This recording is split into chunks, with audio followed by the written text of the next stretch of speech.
So, No. so how long have you been at Naughty Dog? So I was at Naughty Dog for close to 2.5 years. So I joined like the beginning of like 2018, and then just yeah, constantly there until about May of this So, year. so have you just been working on Last of Us Part Two? Yeah, just Last of Us Part Two. Yeah. Literally just hit the ground running. Started with just a small tutorial sequence we needed for focus testing, and then actually jumped right into the museum. Right. Yeah. Nice. And so, I guess that's like the first question I have really, which is like, what is like the very first thing that happens here? Are you given like a brief? Mhm. Yeah. How does the whole process begin for a level? So I really like the process at Naughty Dog. It's close to like storyboard driven animation. So things like say Adventure Time you probably heard about, like they still have scripts, but normally they're handed off to the storyboard artist and they'll complete the storyboard first. And then everybody figures it out from there and iterates from there. And Naughty Dog's very similar. So for this sequence and a lot of sequences, all I got from Neil was two paragraphs. Like we had this big Excel spreadsheet of the game in its totality, what we needed, and there were like two cells dedicated to the museum of like, oh, we show that Joel taught Ellie to swim, and we have a thing in the museum where they confront each other about the fireflies, and that was basically it. And then from there, they just kind of said like go, and over the course of like 6 initial weeks was just like constant rough iterations, just pass after pass after pass, as we're just trying to figure out like the core beats, the core ideas. It started. That's when it started kind of growing into what it is now. It used to be, I think, probably the initial idea was like a third the size. It was just like literally like walk in, talk, boom, and it's supposed to be this like kind of gut punch of a scene. But as we kept digging into the minds of the characters, in the pitches with Neil and the other writers, like we just kept wanting to deliver more. We kept wanting to fully articulate in this moment in Ellie's life, where she's actually, feeling herself, feeling unburdened and unhindered, doesn't have any major concerns. Hmm. So you're saying that so the sort of initial idea was um, Joel teaches Ellie how to swim, and then Joel and Ellie have the confrontation about the fireflies and stuff. So whose idea or yeah, whose motivation was it to put all that stuff in the middle with the spaceship and the hats and the dinosaurs and stuff? Was that mostly you? Was it Neil or It was combination? a good mix. It was like basically a lot of this came out in the walkthroughs. So I would do a layout, and then we would actually sit down with Neil and play through it on the stick and kind of like improv the characters. It was kind of a surreal moment because Neil, his process was very deliberately like he was just talking as Joel. Like he was just like whatever he was saying was like, oh, that's this is what Ellie or Joel was saying. And I remember him once asking, I forget exactly what it was, but he was just like, "Oh, what's that over there?" And I was like, "Oh, it's just something. I'm sorry about the texture density." And he's like, "That's a really weird thing for Joel to say." And I'm like, "Oh shit, we're doing this. Okay." Wow, crazy. And yeah, and actually like from that like improv, a lot of the kind of memorable moments kind of unfolded themselves. Like I had a really derpy version of the dinosaur. I mean, like really awful. Like you can find it in the files I gave you. Yeah. Like we do things so rough because like I was given like 1 or 2 hours per pass, so just always doing that. But even just seeing that, Neil's first question when he looked at it was like, "Can I climb it?" Yeah. And so he looked at the other designer on the scene. We're like, "Yeah, yeah, okay, let's do that. Let's and so it evolves from there. And then like as for the hats, like that actually started as a joke on my part, where it was like, oh, maybe she's got a goofy hat, maybe she puts it on there. It got a reaction from the leads, so I decided to run with it. And anytime I asked them about it afterwards, was like, oh yeah, we're gonna put the hats in, and they just kept laughing, thinking that I was still joking, that it was still just some kind of like, oh, running gag, da da da da da. So we got them all in, and then the first time they actually saw them was in this big multi-departmental meeting, and it was pretty much fully polished. So they just walked up to the first dinosaur and flipped the hat on, and I can't share it, but we actually have like footage of just the entire room, just busting up laughing for about 5 minutes straight. And that's when we knew it's like, okay, cool. This is in. We don't have to worry about this. This works. Nice. So for this area, it must have involved a lot of real world reference of museums and things like that. I mean, what was the sort of process for that? It was just a lot of collection. So I think there was very specifically a Wyoming Museum. Can't remember the exact name. That was like the initial reference point, which is actually one of the reasons why the block mesh looks a bit different structurally than the final version. Because for like the initial pass, we were trying to thread the needle between like a really hyper expensive museum and something that you would maybe reasonably see in like semi-urban Wyoming. So it used to be like assumed that it was going to be boxier or more wooden. But as we kept developing it, the art team wanted to go with that very curvilinear design that we see in the final product, where it's like it gives it that kind of more, um, New York Met kind of feel to it. And I think it was the right direction to go in because it gives it that just a little bit of an almost magical quality where it's like this is a really exceptionally well done museum that it doesn't feel cheap. It feels like something that a lot of time and effort and state money was put into. Hmm. So then, um, so is the first, what's sort of your first step in terms of building out the level? Do you go straight into block mesh, or are you doing sketches and maps and things like that? I tend to go straight into block mesh, like most people at Naughty Dog tend to as well. Like we tend to like one of the kind of truisms is that you only know if it works if it's in 3D. You can do top-down sketches. Sometimes messing with sightlines can be good, but yeah, the simplest and quickest way is to just jump into the closest version to the final game. That's when you can kind of notice where it's like, oh, this doesn't read well. This sightline's off. I need to readjust. And like the quicker you can find those problems, we find like the better you could make these levels. Because the big secret for all of Naughty Dog level design is just iteration and work. We have a lot of fundamentals, but there are some sequences in this game that were redone like 25 times and just flat out we yeah, in the level design department, yeah, Mark's showing it on screen, like we do really rough janky looking structures, not because we can't do any better, but because like sometimes we're just trying to redo it in an hour, in 10 minutes, and just to try and find that perfect path, that perfect flow through. Mm. And so when you've got this like block mesh setup, are you able to like play it with Yes. Ellie? There's the same sort of physics and controls as the final game. Exactly. Same camera, same animations. Obviously, like it steps as you go through the production. So, early on there'll be like really low poly or low res. Some of the animations won't work. You might not be able to prone or the like. But yeah, getting the exact camera proportions, getting the exact character controller in there is like the big reason we do it like that. Where yeah, you're just able to get a sense of what it plays like. Yeah. And could you talk a bit about metrics and how you approach that? Oh, dude, yes. I'd have to dig them out, but at least me personally, I had like a chart of all of our shape and like interaction metrics just like plastered onto my desk under this piece of laminate. So, it was like, say for example, like the half cover height is like zero point 0.9 meters, little things like that. Trying to get like your clearances and your tolerances. Never do slide down that's like more than 30 meter or 30 degrees. Um, and yeah, so it's like those are generally like rules of thumb, or like trying to build buildings with like 4 meters is usually a good way to start.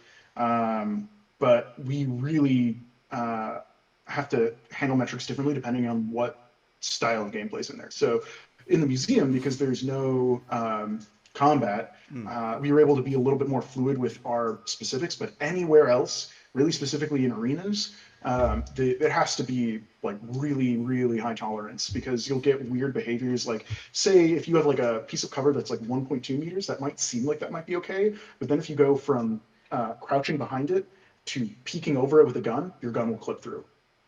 And Mm. just like all these little ways that it breaks that you wouldn't expect, even though like our vaulting system might be able to handle like a 1.3 meter, like her hand will go in the right place, all these other things. But just because the animation fidelity of the game is so intensive, difference of like a tenth of a meter can make it look really goofy, really bad.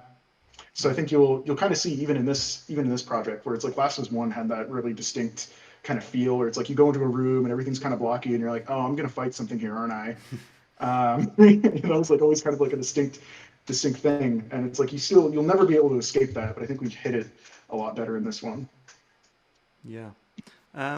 What about technical considerations? How does that affect the way that you design levels? It really depends on the sequence. So it's like basically the more set piecey, the more scope is required. In terms of like consideration, because Naughty Dog kind of just goes for it and kind of swing for the fences. Very rarely will we look at an idea and go like, I'm not sure we can do this. Instead, it's like, cool, but can we do it like twice as big? Could we make it even crazier than what you're talking about? And then try and deliver on it. So it's like uh, yeah, it's a fun environment to be in, but you can kind of see where it's like the perfectionism and the intensity kind of drives a lot of our design decisions, which is a lot of fun. Um, and there's a lot of interesting technical considerations you wouldn't think would be an issue. Say, for example, the other section I worked on, the sniper section, there's so much going on under the hood, and like it's a little spooky. Say, for example, like the lighting maps are changing when you're zooming the scope in and out because basically the way it normally works is up close you want all of the density in your shadows, and then like tail it off with distance can get lower and lower resolution, look worse and worse. All of a sudden when you're zooming in, that's not the case. So we actually had to do like hand switching of shadow maps Wow. in the little moment where the like scope obscures your vision, and then like yeah, just like tiny details like that. The amount of like polish to do weird set pieces is definitely there, but we try to like a lot of that just comes with experience. Like a lot of the directors and the senior scripters will just look at something and see whether or not it's feasible, and then they'll just go for it. And that's how you get wild things like the downhill, pickup truck ride, or like a lot of the clicker horde and chase sections. Mm. So in the museum section, when you, for example, like you jump off the cafe down into the water, then into the natural history part, is that because you're unloading the previous area, or is the whole area loaded in at once? I don't really know. We definitely have loading gates. Mm. Those are actually done a little later than you might expect for a lot of these sequences. We tend to just kind of naturally try and give the art team breaks with that, but so it's like so yes and no. Like part of it is pacing. Part of it is just realizing that like we want to give the art team a break after like a big set piece section like the space museums. They can unload it and they can load other things in. Um, yeah, it's so yes. I think the biggest thing is yes. It's just that there was never a point where we looked at the budget and said like, oh, we ran out of polygons here, we ran out of memory here, so we need to put this in now. Instead, it's more of just kind of like this natural assumption that's like we're going to want to give them a break. We're going to want to give us some load time and some load pacing. And so let's find out where that'll fit narratively. Let's find out where the downbeats are, and then actually try and structure the level around that too. So it's like giving us the maximum bandwidth to work with moving forward. Just assuming that it's like yeah. So after the capsule, like we can kind of take that downbeat. So let's make it a traversal beat, lets us unload and do these other things. So the next thing that we do narratively can have the full bandwidth to do it at once. Mm.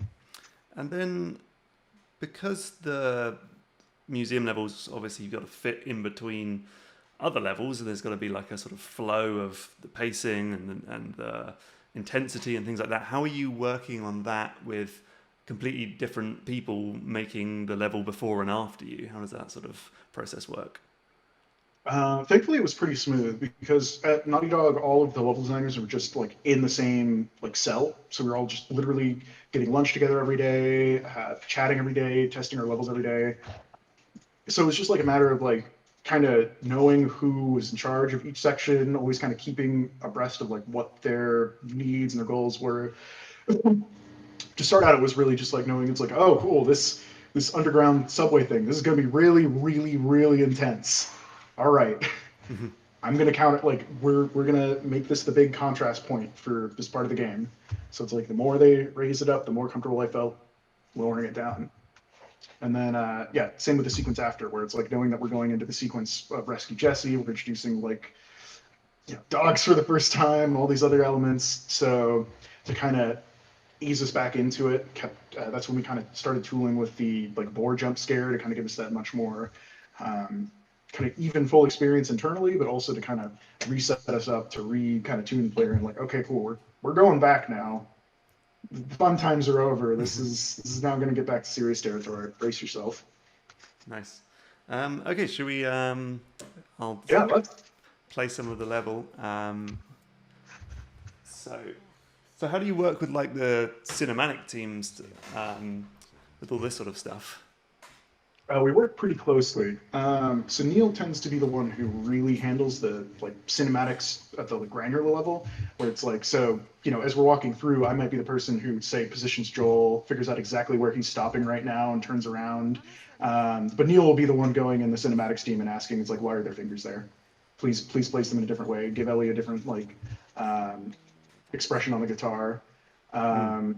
But yeah, it's everything's very like tight knit because as you see, like we do a lot of seamless transitions. So the cinematics team is always working with the level and scripting teams to just like ensure that everybody's on the same page. They know what files are being handed off where, what's happening, so we can all keep this like perfectly smooth experience.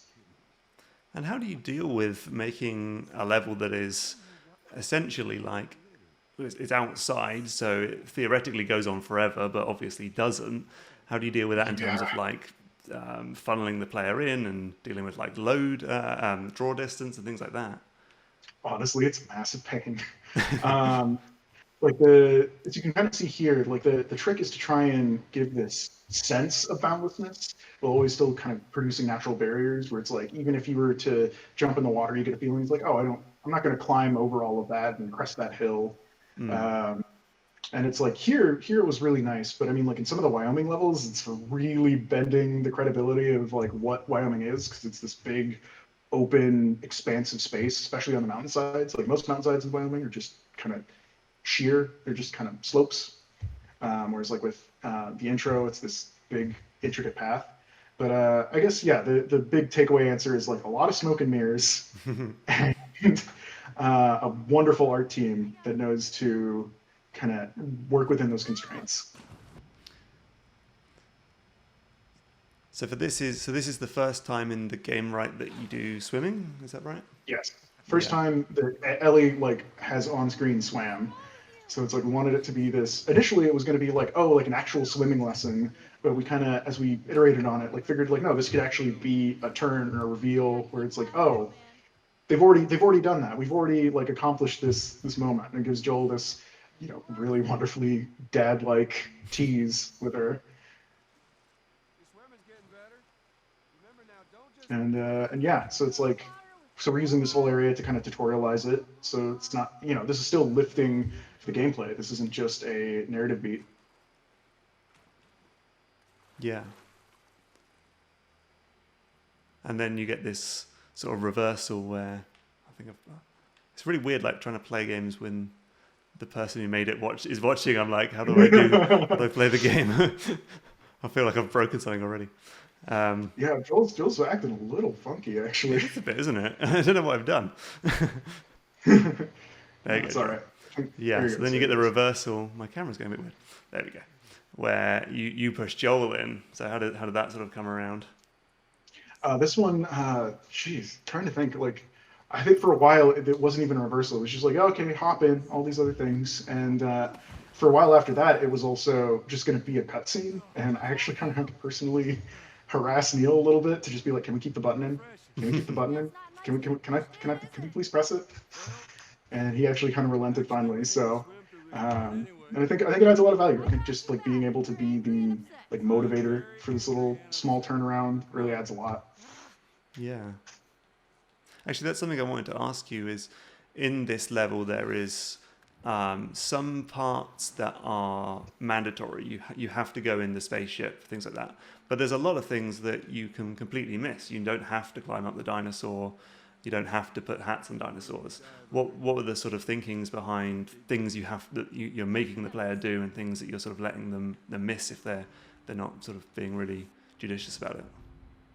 I think like the main the main thing we were focusing on was just like this sense of confidence that it's okay if there isn't this like perfect singular experience at this level. Like a big part of it is this sense of freedom and the sense that you're the one driving this forward. And sometimes the result of that is just like letting you be able to miss things, letting you not see every nook and cranny. And there's also like a sense that because this is just such a kind of nostalgic moment that some people were really probably going to keep returning to, like giving people these experiences on the second and third playthrough, the sense that they deepened a kind of beloved memory was, I think, really appealing.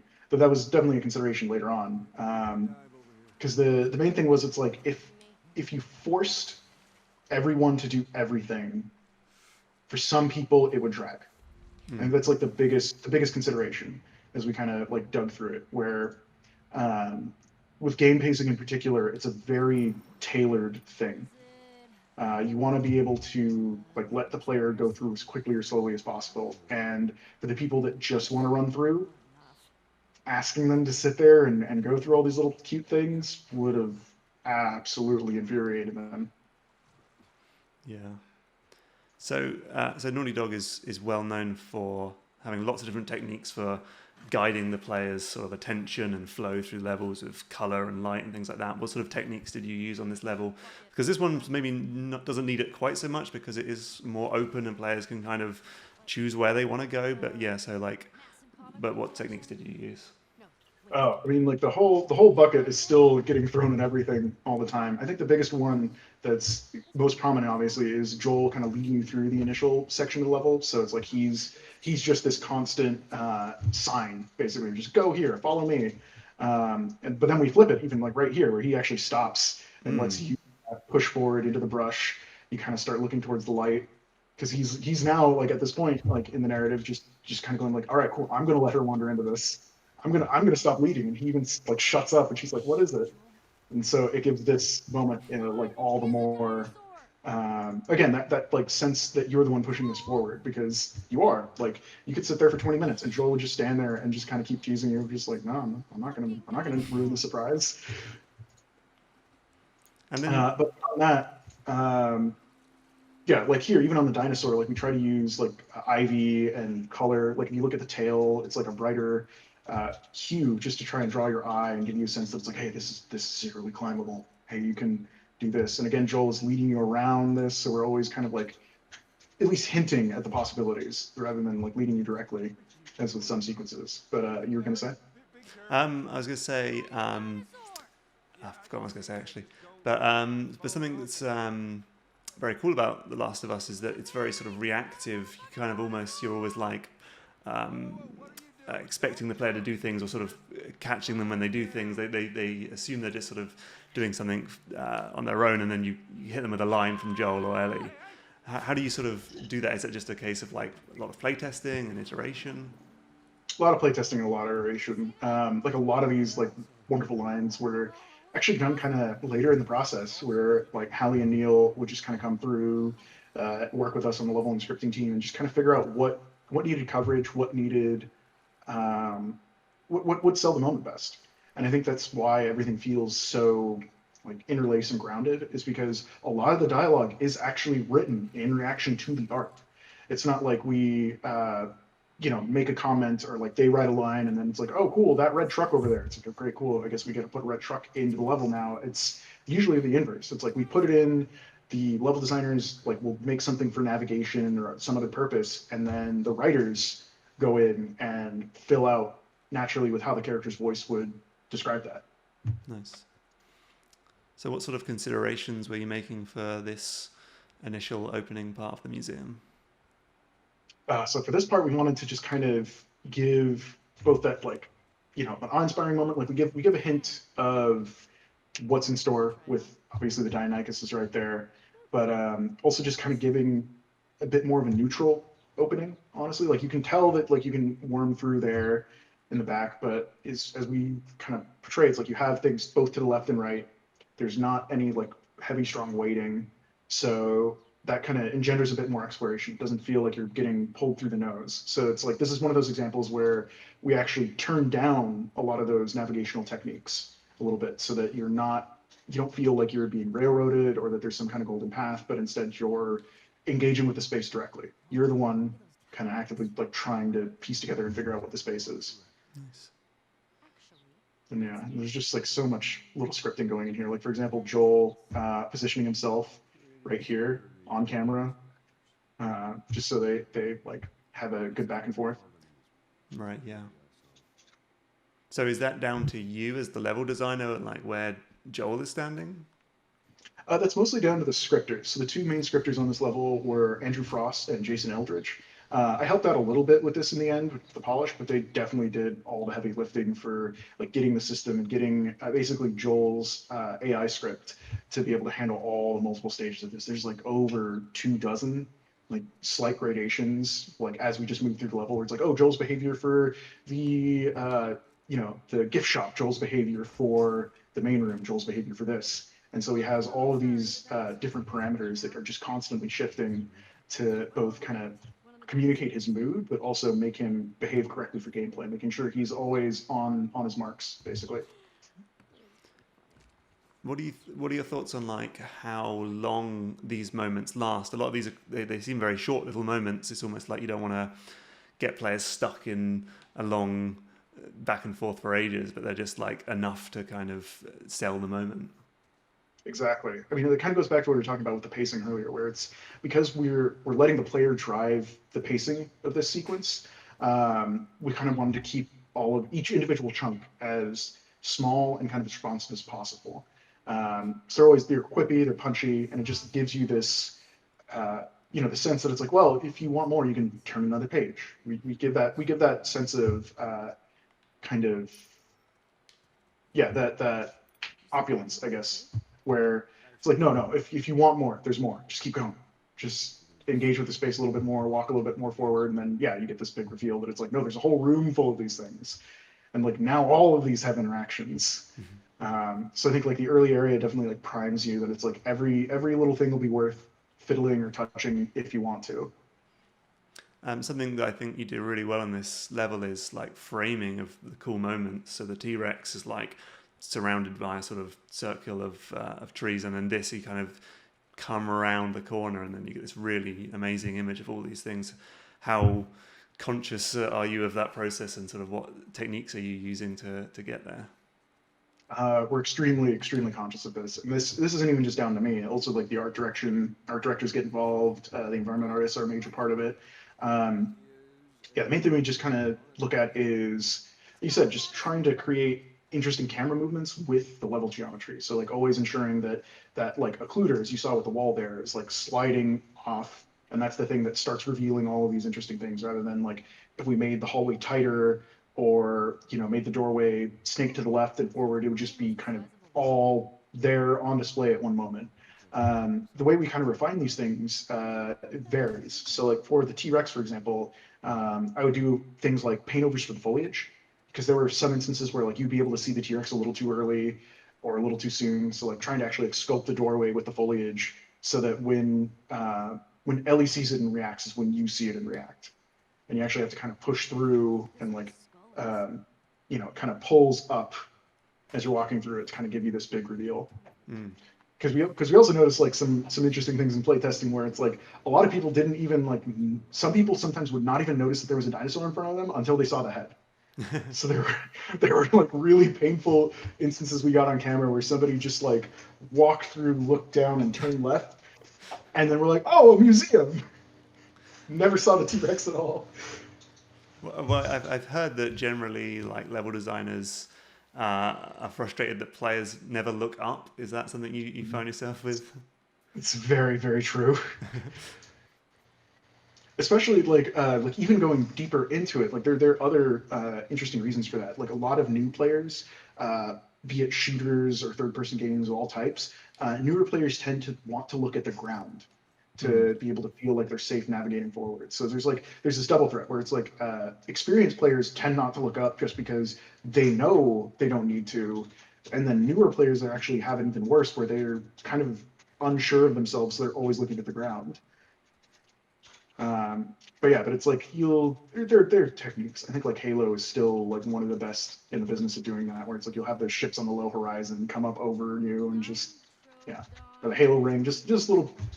If something's interesting, people will look up. Yeah. But you definitely have to make sure the start of that interesting thing is in their field of view. So something that happens quite a bit in The Last of Us is that the game kind of subtly drags the camera around to different moments. Is that something that you get involved with, or is that a different part of the crew? Now that's me and the technical designers, where it's like any kind of framing that's not directly in a cinematic, where you still reasonably have control. That's something we have to kind of tune and handle. It's like we'll definitely get notes, but at the end of the day, we're the people controlling everything in the sequence when it's gameplay, just Uh, from down to like the facial animations to yeah, actually even like Ellie handling that book that would like had to be a system in and of itself that Jason Eldridge had to like spend weeks on, where it's like her taking it out, unholstering it, flipping it open. and how do you sort of balance between, getting the camera to go where you want without making the player feel like the game is sort of playing itself or taking control away from the player? Yeah, I think the biggest thing that we do is you should be able to pick that up. It's like all the I, bugs are coming out because I'm here. I Um, got it. the the general rule of thumb is we never want any camera movement to be unmotivated. So usually the only time we're allowed to kind of tune or adjust the camera is off of a button press. So anything from like, as you see, like picking up an item or interacting with something, that's when we feel safe to kind of tweak the camera. Sometimes when going through a squeeze through, that's like why we use that a lot to kind of key off cutscenes. And then for other places, sorry, I just love this moment. um, for other places, that's why we kind of require that L3 push, Mm. because we never want to jostle the player when they feel like they're in control. So it's like all of these kind of manicuring and camera things, they're usually only motivated. There are a few secret ones where we'll kind of nudge. Like I think the T-Rex still has some like a little bit of camera nudge just for framing, Mm. but because you're like hitting this threshold and Ellie's reacting, it kind of hides itself a little better than if you're say walking and looking down and then like wrench you away. So this level plays with verticality in a nice way, where you're coming up from below to above. Um, what's sort of your process with dealing with verticality in levels?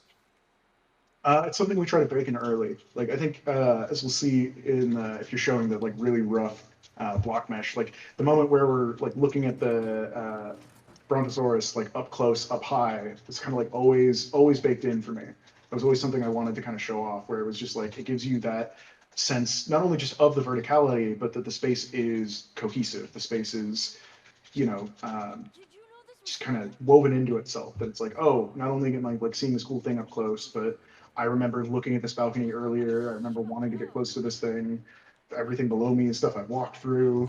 Um, there was like a weird moment because before the space and the dinosaur area weren't fully separated, so there was like a bit where the dinosaur head was kind of close to the space capsule, and like some people really loved it, and then a few people on the art team were like, I don't know, this is like mixing like you're mixing stuff here. This is like peanut butter and cereal. Like I don't like it. Please, can we get some more space between them? When you're doing the block mesh with something like this sort of planetarium thing, is how much are you sort of thinking ahead of what that's going to look like, or are you just putting like a big blob there and waiting for the art to figure that out? For this level, it was a good, healthy mix of just putting blobs in. Like the early block mesh really was just trying to figure out the density of the space. So like we would kind of riff with Neil more, where it's like I just kind of had this default, literal like blob thing, where it's like I would just put this. It was like okay, cool. Here's a point of interest. Here's a point of interest. Here's a point of interest. And then we would kind of riff through the area, like thinking through Joel and Elliot's characters, like, oh, what would they find interesting? What would they do? And then from there, we just kept iterating. Like this space area had like I think 3 or 4 full revisions. There used to be a lot of different stuff. There used to be this little pump thing that would put air pressure for a little rocket to go up, And then we thought it's like, okay, that's not big enough. What do we do? So um, after we got the pacing down, I think it was really kind of like the the art team kept coming up with really interesting ideas, and then we kind of used what worked, used what didn't, and then kind of came up with this final version. But it's like, say, like the planetarium, that wasn't there until I would say like 2/3 the way through production on this. So I just noticed there when I got off the lunar rover, lunar whatever it's called, the camera like from during the animation framed the uh, spaceship in a really nice way. Is that something you're Yep, doing to sort of lead player from sort of breadcrumb to breadcrumb? absolutely. Yeah, And makes again, sense. yeah, we don't want to mess with the camera until it's like motivated by some kind of interaction.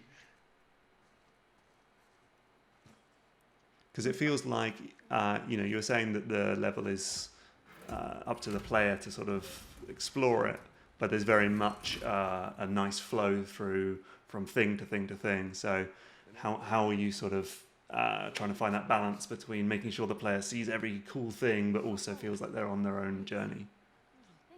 I mean, the real answer is just a lot of tuning and hard work.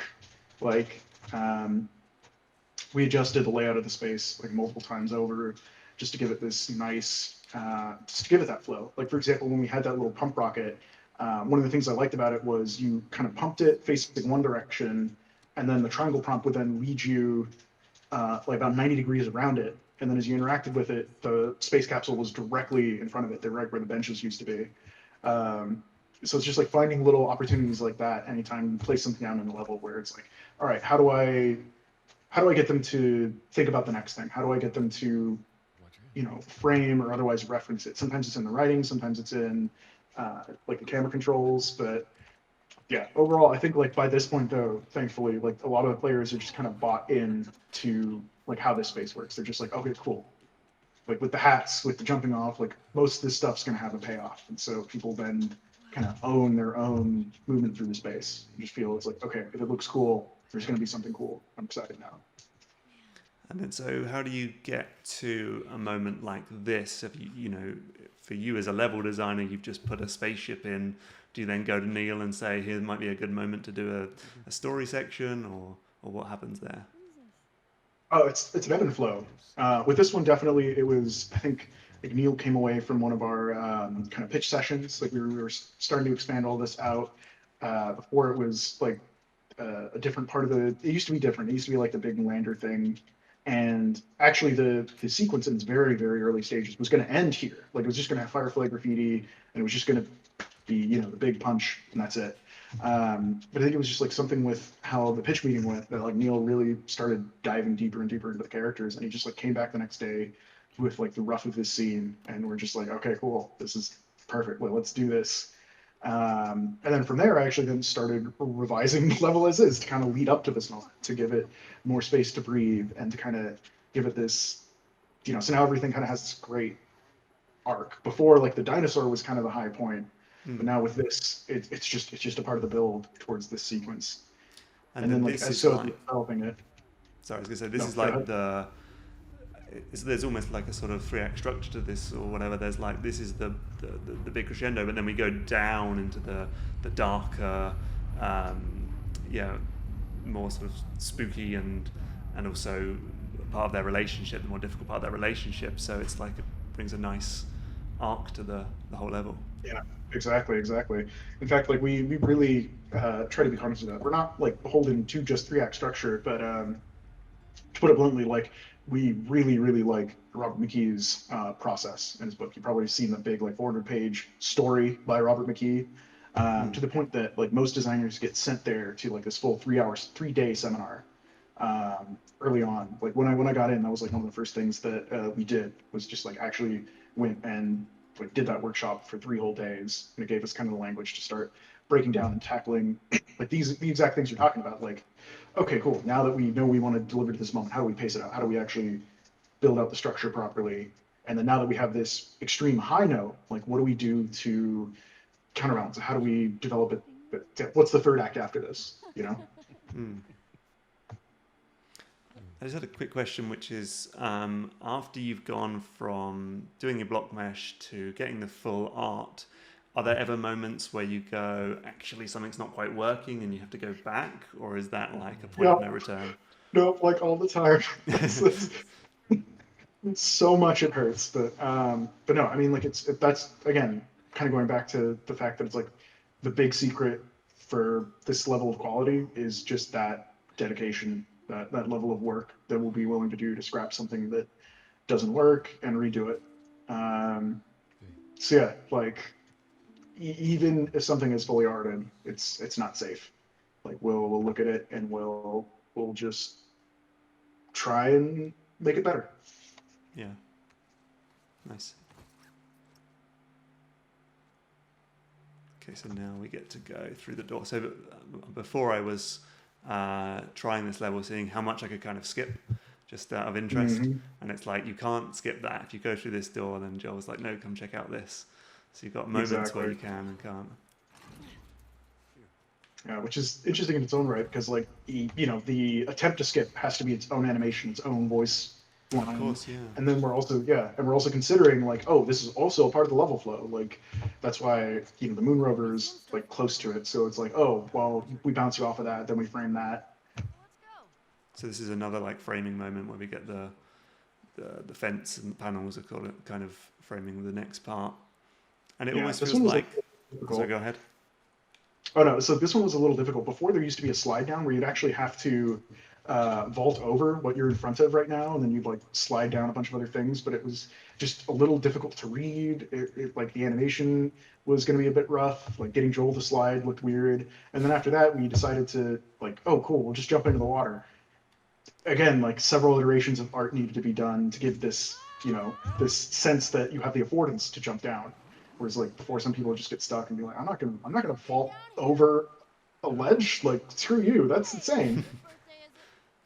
When you're watching people playtesting, um, what sort of things are you looking for? Like, if you saw like a whole bunch of people swimming over here and you're like going, that's not the right way. Like, is that something you're gonna look at and then retune? Absolutely, that's actually the main thing that kind of drives our iteration cycle. So at Naughty Dog, uh, we had it so we would have like 10 playtesters in once every 2 to 3 weeks, Mm. and they would play through the game kind of like you're doing right now, and we would just record and watch their playthrough, see where they got lost, see their emotional reactions because we'd have cameras on them, so you could see, it's like, oh, how bored are they, how engaged are they with given moments. They also do like write-ups after every sequence to talk about what they liked and didn't like.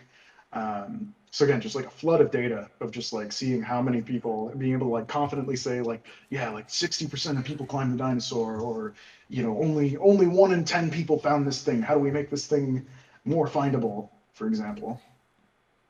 Um, and so So that was like now, the big driving force for us because it's like at the end of the day, like all the theory, all the experience, all this like gut feeling in the world kind of falls to just hard data of like, yep, if people aren't seeing this thing, you need to fix it. do you see your role almost more as a storyteller than a kind of gameplay designer in this as a level designer? Because you're kind of like balancing between the two in a strange way.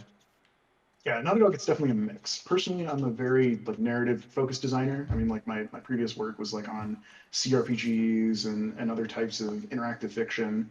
Um, but it's I guess like the whole thing that I love about this particular role, this particular studio, is kind of pointing out that there really isn't a strict boundary between those two things. It's like the gameplay really is the story. This interactive experience is telling you something, and by making a story, you're creating gameplay. There's never any like hard and fast part where it's like, all right, cool, well now gameplay's happening here. Don't need to worry about this anymore. I've gone backwards. Um, and then so for this part, Ellie and Joel have now sort of split up, and it's getting a bit scary. What was the motivation for that? I think we just wanted like emotional variety was the initial impetus, and then we also kind of wanted to, as we just kept exploring it deeper, we wanted it to kind of lead into the conflicts in the relationship that have been kind of peppered throughout the game so far. That it's like, cool, they had this amazing, wonderful experience. Like everything up until this point was like the perfect version of the relationship. And then this, emotionally is already kind of keying us in that it's like, okay, cool, there's like a dark side to this museum, there's a dark side to Ellie and Joel's relationship. There's an undercurrent. There's something that's still kind of gnawing at them.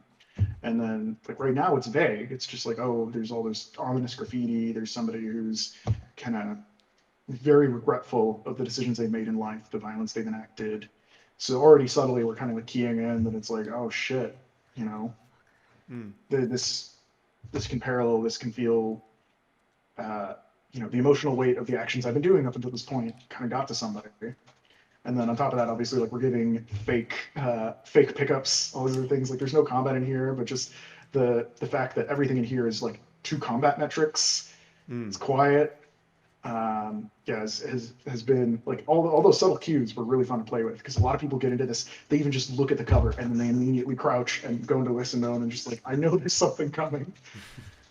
So you're sort of playing with the expectations that you've built up in the rest of the game, that if that Ellie's got a gun out and there's collectibles around, that there's probably combat, so people are now like tensing up, but you don't even have to put any enemies in to Nope. pay it off.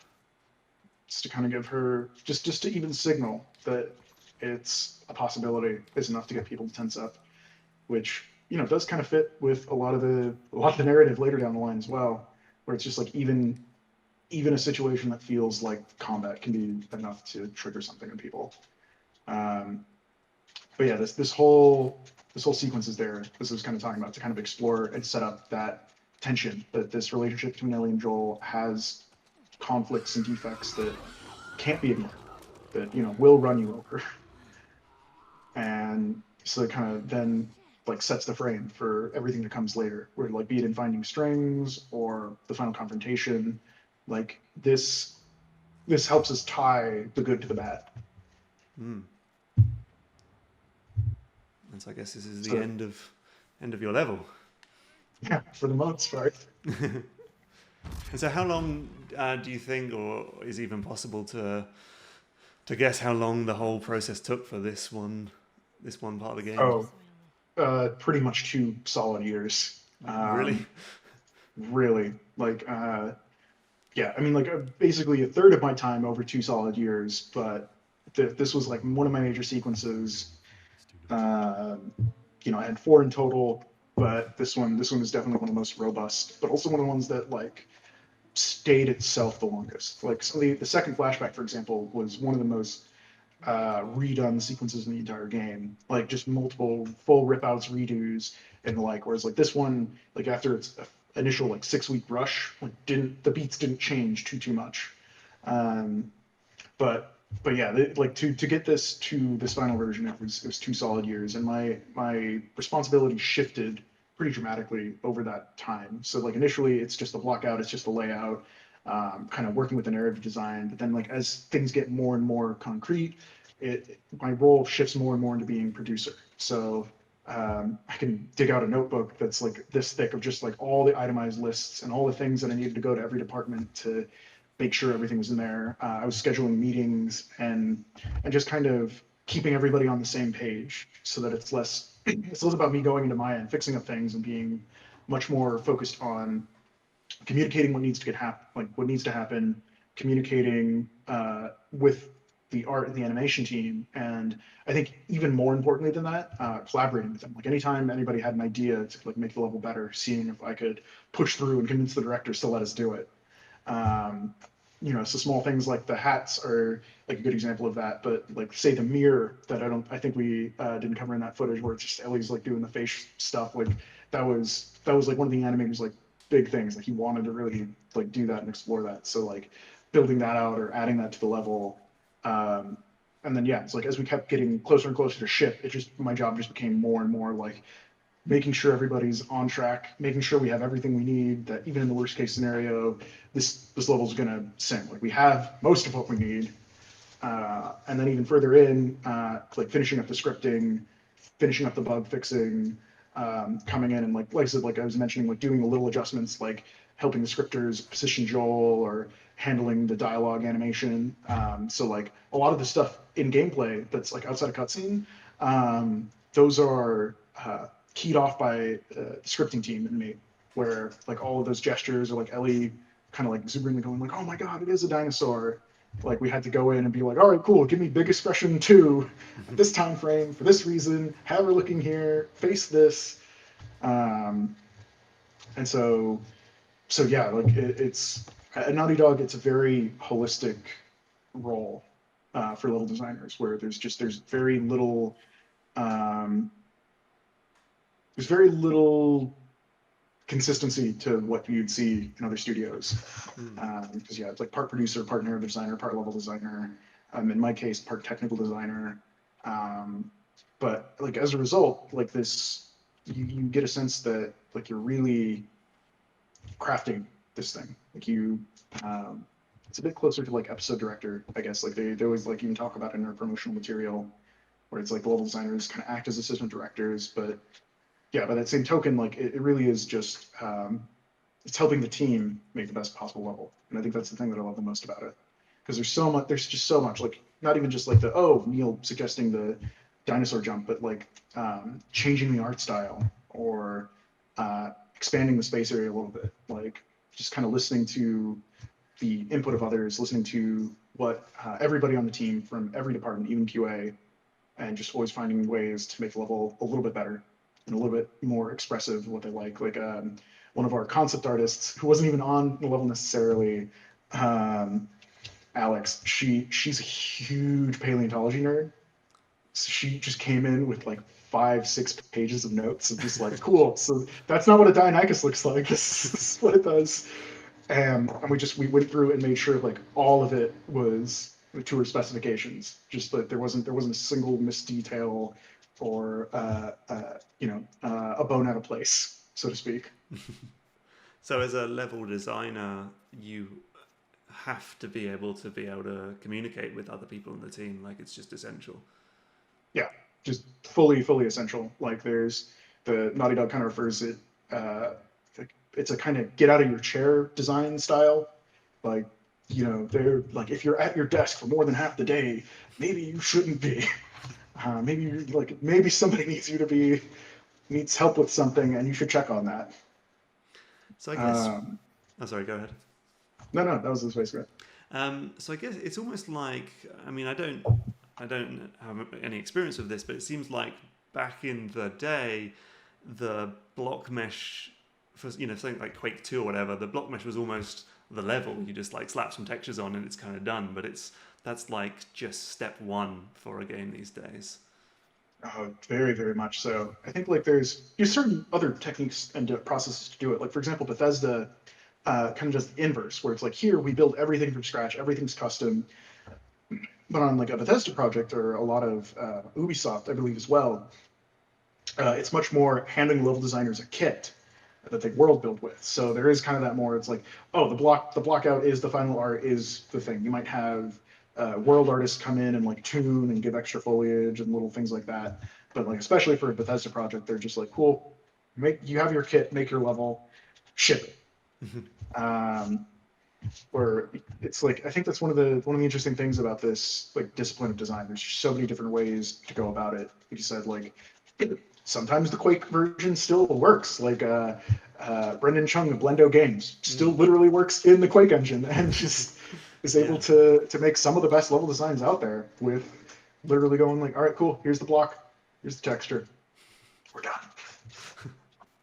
And so when you're working on the block mesh, are you constantly forward thinking to, well, this is what it's going to look like when it's visual, or are you just trying to think of it internally in terms of gameplay metrics and things like that? Definitely a balance of both.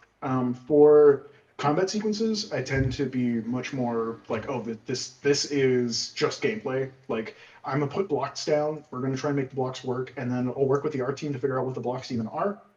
And then with like some of the more walk and talk sections in the museum, much more focused on like what is the final look of this? Like, what's the core emotion that this sequence needs to evoke, or where does the exploration pressure need to be? So it definitely varies. But yeah, that's like there's kind of a common problem in combat sequences where it's like you go to the artist and they look at just all the cover you've placed and you're like, I have no idea what this is. And you're just like, I don't either. I think this one can be a coat rack. This one could be a counter. Is that good? Yeah, it doesn't matter. Just something You know, turned over vending machine. You figure it out. yeah, just like yeah, and then we'll iterate on it, and like it works in the end. And then the art team like figures out good ways to hide it. But but yeah, it's like it's a whole process, and like we always try to blend our influences too. Like for me, like the biggest thing like working on this level was like early on, I was still kind of worried that like such a downbeat, such a um, non-action oriented set piece could work. And then I actually came across this film, which is now my favorite of all time, called Liz and the Bluebird by Naoko Yamada. And like, just to give an example, like in it, it's one of its opening sequences is just two characters without even talking, walking for 5 minutes to a music room, and just the cadence of their steps, their body language, their interactions with one another make the entirety of the scene. And that's like one of the best things I've ever watched. Like their footsteps literally form the soundtrack. Everything they touch or move or look at becomes a part of this kind of dance, this flow through the space. And I was just completely floored. Like, I think that it kind of gave me the tool set and the lenses to try and polish this to like its final version. That is okay to have quiet moments, like as long as they kind of keep surprising you, even in subtle little ways. Be it like, oh, I can put the hat on this. Oh, these two characters can talk, or like maybe the interaction here is something I wasn't expecting. Like Ellie just like jumping on exhibits and whatnot to kind of evoke their character. And I actually got to the point where if you look, there's a swarm of bluebirds around the T-Rex. Hmm. Yeah. Nice, that's cute. And then I've completely forgotten what I was going to say. Is there anything else about this level that you sort of remember, or any sort of particularly memorable moments from the development? Yeah, there's some interesting stuff with like the boar at the end. That actually was like not supposed to be a boar. It was going to be a deer. We were always a little worried it was like going to be a bit of a cliche. And then we had this boar hunting sequence for farm that got completely cut. And the character artist was basically like begging, it's like, no, can we use this? Can we use my boy? Can he still be in the game? That's so cool. Yeah. Oh yeah, sorry, I What just about remembered you? the thing You I had was a going to say question? is that this museum section feels reminiscent of the Left Behind DLC for the first game. Kind of almost feels like Naughty Dog sort of experiments with different types of gameplay and then brings it into the full games. Because the other thing would be Uncharted Lost Legacy has the open worldy section, and which is then brought back into this game with the first day in Seattle. So is that something that Naughty Dog does, of like just sort of testing the water with fresh ideas? I think pretty deliberately. Like the open world section for sure. That was the exact like reasoning. Like even the same designer who did the open world section of Lost Legacy did the open world section for Last of Us 2. It was basically like, cool, prove that we can do these in these games now. Um, and then yeah, for this, like it wasn't even just Left Behind. It was also the village sequence of Uncharted 2. That was kind of the Yeah. other kind of like green light for this, where it's like, no, this can work if you do it right. Now do it right. Awesome. Well, this has been a blast. You've been amazingly helpful and very open with your thoughts.